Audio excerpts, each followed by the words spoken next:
ब्रेकनंतर बुलेटिनमध्ये आपल्या सगळ्यांचं पुन्हा एकदा स्वागत। उत्तर प्रदेशच्या शहाजहांपूर येथील गंगा एक्सप्रेसवरती भारतीय वायुदलानं आपली ताकद दाखवली आहे। जोरदार वाऱ्यामध्ये सुद्धा 3.5 किलोमीटर लांबीच्या धावपट्टीवर Jaguar, Mirage, Rafale, Sukhoi, Tejas सारख्या 15 लढाऊ विमानांनी टच अँड गो केलंय।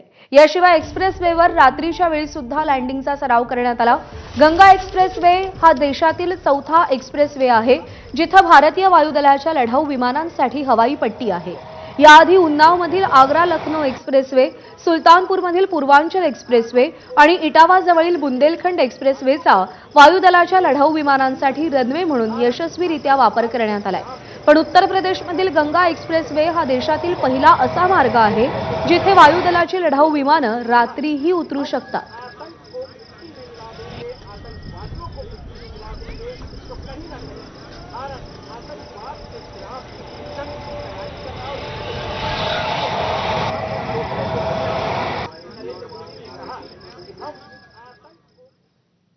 तर एकीकडे दहशतवाद पोसायचा आणि दुसरीकडे आम्हाला शांतता हवी आहे असा आ म्हणायचा हा दुतोंडीपणा आहे पाकिस्तानचा।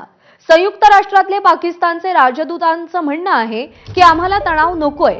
पाकिस्तानचे राजदूत आसिफ इफ्तिखार यांच्या वक्तव्याची सध्या जोरदार चर्चा आहे। दरम्यान पहलगाम हल्ल्यावरून पाकिस्तानवर आंतरराष्ट्रीय स्तरावर देखील जोरदार टीका होतीये।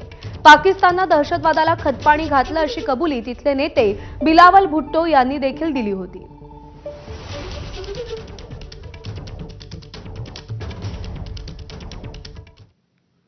भारतीय आक्रमणाच्या शक्यतेने बिथरलेल्या पाकिस्तानने सगळ्यांकडे पदर पसरायला सुरुवात केली आहे आणि अशातच भारतावर नेहमीच कुरघोडी करणारा दुसरा शेजारी म्हणजे चीन पाकिस्तानला 40 रणगाड्यांची मदत करणार आहे। सूत्रांकडून ही माहिती मिळतेय।